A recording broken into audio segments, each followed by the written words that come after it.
Hey guys, welcome back to the channel. Today is another episode of Market Monday where I go through the marketplace in Hockey Ultimate Team and give you the best buys and sells that I find currently on the market. If you guys enjoy the videos, make sure you subscribe to the channel and give the video a like. I really appreciate it. If you guys want to check me out live, I go live at 2 p.m. Eastern Time every single day, all the way up to see the new content live that drops Monday through Friday. And again, that's twitch.tv/nosleeves12. If I'm not online right now, go give me a follow. You get a notification when I go live.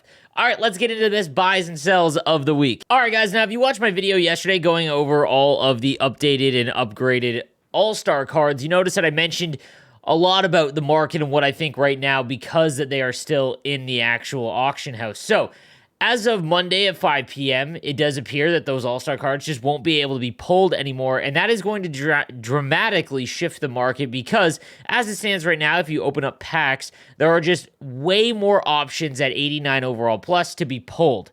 So I went through all of the sets right now to make any of the master items. So we're talking about 83s, 84s, 85s. And what I've found is that about 6,200 per collectible is where everything is kind of falling into place, meaning that that is kind of the number where you want to go through, do the math when you're making event collectibles to try and actually make some of these cards. So it's 6,200 per collectible. You're looking at about 450,000 to make one of the master set items. That is from creating the 86 overall card and upgrading all the way through. And you need to remember that if you are going to buy any of these master items. So as we see here, this event, the Nations of Hockey event, we got a ton of amazing master set players, okay? Like, for example, Larkin is a card that I think that everyone should be making. It is one of the best in the game, and it will remain as such throughout the duration of NHL 22. So at 450,000 per for this card, I think that's 100% a buy now, and we're about to get 5 more for sure after this one. And not only that, the Holzer or Lindell, I would make one of them, depending on your defense. But again, that's obviously a very expensive system. But there are some things that you can do to prepare for future master sets or just trying to take advantage of these ones. So as it stands right now, 86 and 87 overall cards appear to be the best buys in terms of value for making master set players. And this is obviously going to change once this video comes out because that's what always happens. That being said, for 86 overall players, you're looking at about 18,000 coins per collectible. 18,000 to get an 86 overall, and then obviously that's going to give you 3, so that's 6,000 per collectible, and obviously some of these are going for less than 18,000, so if that's the case, you're into the 5,000 range to make some of these collectibles, and you should be buying them up for sure at anything under 18,000 coins for these 86s. 87s are also a very good buy right now, as they are going for about 30,000 per, and that is going to, again, be at about 6,000 per collectible. So I know that's a lot of math and numbers there. But remember, 30,000 for 87s and 18,000 for 86s. Those are the numbers you want to hit. And what I would do is I would just make sure, refresh the market every once in a while and just see if there's any going for less than that number. If that's the case, you are making out like a bandit because all the other overalls are much higher than that. The 89s have caught up because people, again, are starting to notice. But in terms of just making a team, let's say you were just starting out of the holiday season, the 89 and 90 overall All-Star cards are a great way to do so. Like, if you go and look at, I mentioned this in the video yesterday, this is where I'm trying to build my team right now. It's almost like if you play MLB, Team Affinity, where they release a large portion of cards that you can basically use to catch up if you haven't played for a few months. This is essentially it. Now, I know 50,000 coins is not cheap by any stretch of the imagination, but it is far cheaper than some of the other ones, and there's a lot of cards in this list for under 50,000 coins that I think are great value. I mean, the 89 Dylan Larkin is 94 speed, 94 acceleration. Just a phenomenal card all the way around. It's very difficult to find that speed. Another one, again, well, Connor McDavid's base card is always going to be there, but just go through the list for all-star cards and see which ones are available. There's a lot for under 50,000 that I think you guys could really, really benefit from, as well as all the other prime times and things like that, but just a lot of awesome cards. This Jacob Vrana is an unbelievable card for the price, and again, I mentioned that quite a bit throughout the last few days, but it looks like 89s and 90s for under 50,000 coins is just a great buy in terms of actually building your team up. I think that you can do a lot worse. Even Adam Pellick at 89 overall for under 50,000 coins, I think is a great buy, especially because he did get that third synergy. Gold Shutdown, this is a great option for anyone with a free-to-play team. Now, the other thing I want you guys to pay attention to for the future is obviously what comes next in terms of sets. Now, obviously, it took a long time for 88s and 89s to get into sets, but it looks like the next time when we go up one overall, that's when you're going to see it. So as it stands right now, 50,000 coins is, what it looks like for a lot of the 90 overalls. But if you go and search for 50 or 40 for 45,000 per 90, there's 37 available. Guys, at 45,000 per 90 overall, that's 5,625 per collectible when that 90 overall set comes out, if it works like the prior set. So if you want to prepare for the next few events, this is how you do it. The 90 overalls, because they are not specifically used for a set, it's 89 plus, so everyone just focuses on 89s.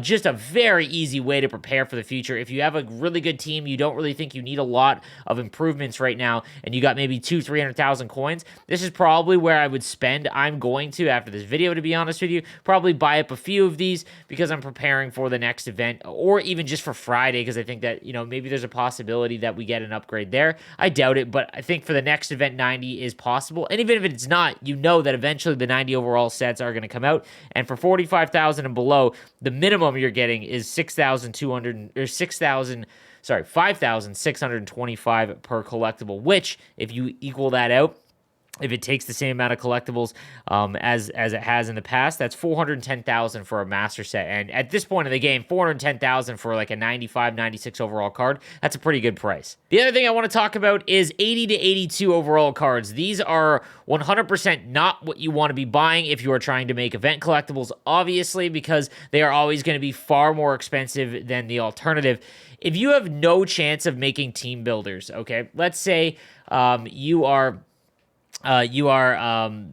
started on the holidays, right? You will not be able to complete the set multiple times to make any of the 98s or even any of the 94s, which is fine. And probably I would not be trying to make these if you are one of those players that started around the holidays. I just don't think the value is there.